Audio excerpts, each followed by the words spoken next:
Hey friends, welcome back to the channel. I want to share a little clip from my conversation with James Hoffmann. If you don't know James, he's one of the world's most famous and respected people in the world of coffee. He's got an enormous following on social media. He's got a best-selling book. And in this clip, we're trying to tackle the question of, do you really need to burn yourself out and to hustle very hard to become successful by society's traditional metrics? Anyway, let's roll the clip.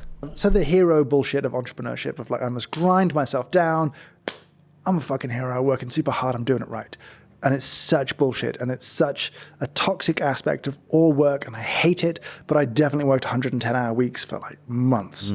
Ground myself down to the point of deep misery, and there is no quicker way to hate a thing you love than to work on it like that.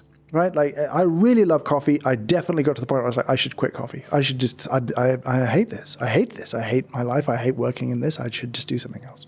Because I worked in a stupid way and I burnt myself out physically and emotionally because people do that because the world says, good for you. Get the grind on. You know what I mean? Well, it's your thing. It's yours. Pour yourself into it. And you're like, no, don't. Don't do that. That's really bad. What you should do is start with enough capital that you can hire people to work with you, pay them properly, and then work in a healthy manner. Do you know what I mean? Like, just have work and home.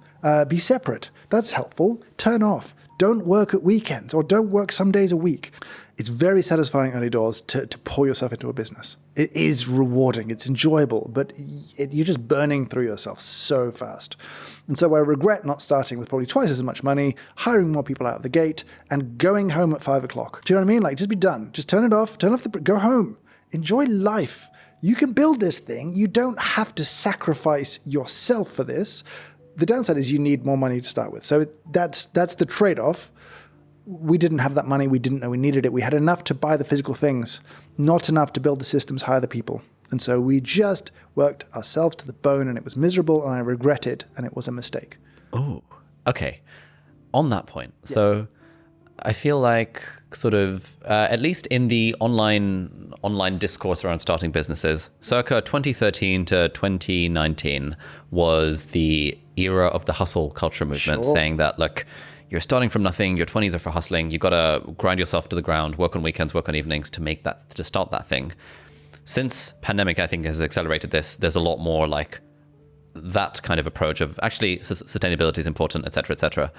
But what a lot of the kind of pro hustle people say is that, look, when you don't have that startup capital, like, and you're working your crappy job and you need to start the business, there is not much you can do other than kind of work between, I don't know, 7 p.m. and 2 a.m. and also work on weekends and all that kind of stuff.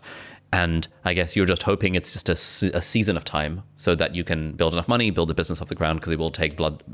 Theoretically, it takes blood, sweat, and tears to get a business off the ground from moment one. Yeah. And a lot of entrepreneurs that I've spoken to who have done that kind of, were grinding themselves to the ground, say that, yeah, it wasn't ideal. It wasn't really a happy time. But without that period of crunch, which for several years potentially, the business wouldn't have gotten off the ground.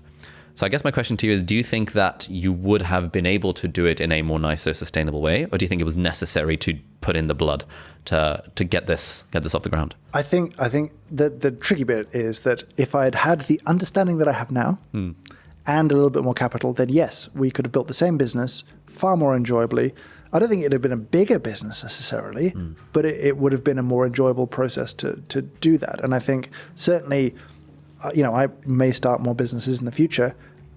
And I know that I got a little bit hustly when YouTube started to kick off for me. And you know what I mean? I was like, I got to feed this a little bit. Because, it feels, when it feels like you're pouring just straight gas on flames, and there's just, everything you put in comes back 10 times. You're like, more. Quite addictive. Yeah, but then you still end up with where are you going with this? Like, what's the... Yeah, all the big questions. Yeah. It doesn't... You might get to where you don't know where you get to a point slightly quicker, but what's the point you're trying to get to?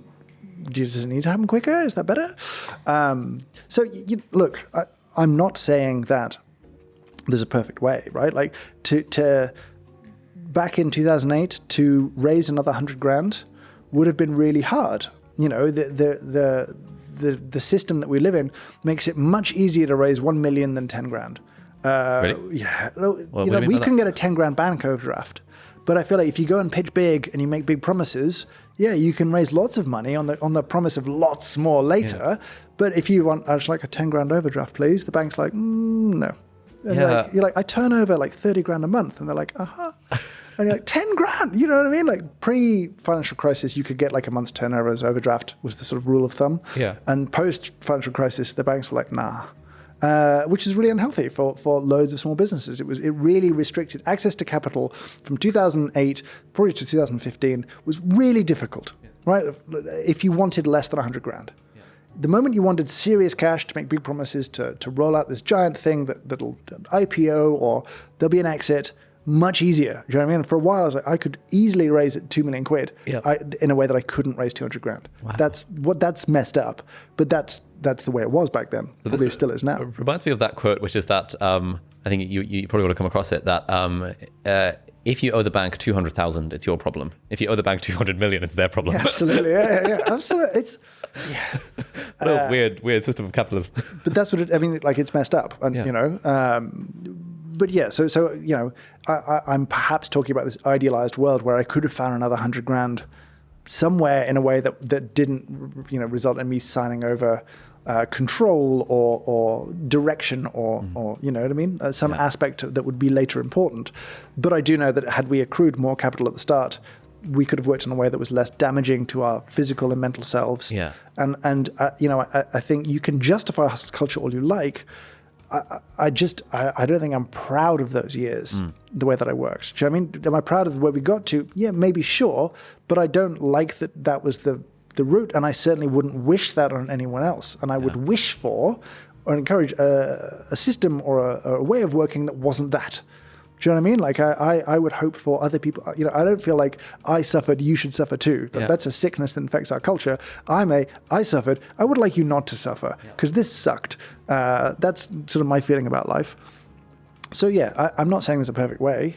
It's a messed up system, but that's my experience and how I feel about it at the end of it. So I guess, okay, so let's say if we could rewind 13 years and you have the same understanding you do now, but you're in those market conditions. Yes. It sounds like you probably would have spent more time trying to figure out how do I actually raise the startup capital I need such that I don't burn myself out, rather than, oh, can't raise 100 grand.